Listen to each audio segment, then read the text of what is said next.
Hello, my name is Sean Teasdale, and my project is currently titled Australia's AI Agenda.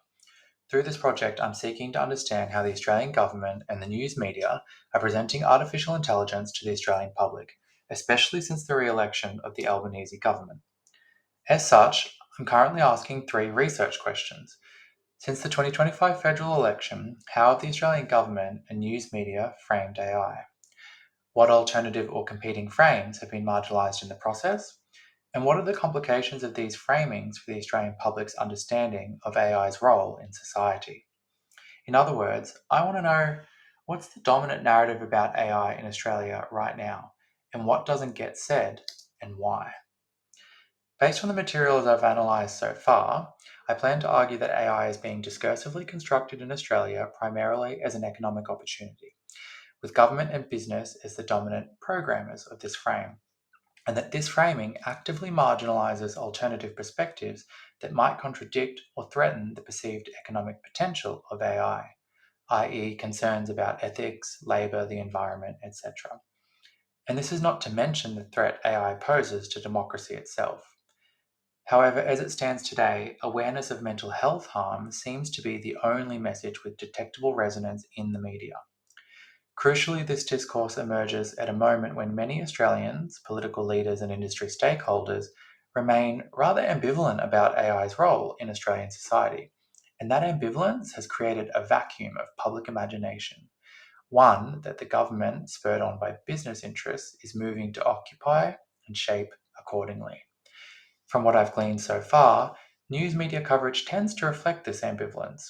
Unions, ethicists, artists, psychologists, and experts do get a hearing, and their tensions are registered, but the gravitational pull remains toward AI as an economic promise. Any critical concerns are consistently positioned as secondary to the dominant growth narrative, never allowed to reframe the debate.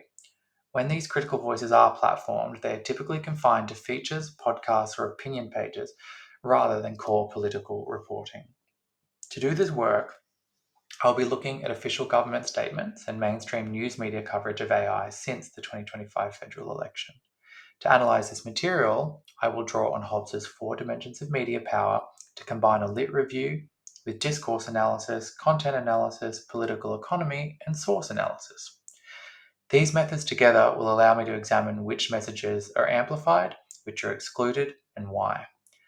Like every technological tool before it, AI is not neutral. It is entangled with power, money, promises, and fears.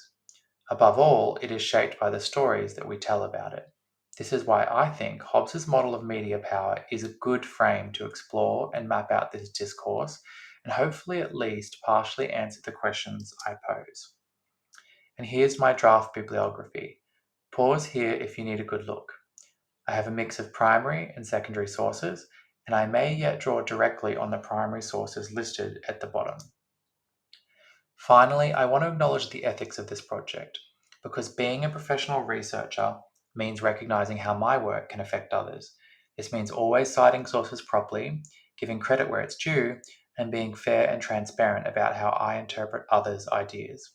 I've outlined my methods clearly so that my claims can be traced back to evidence, and I've stayed mindful of whose voices are left out.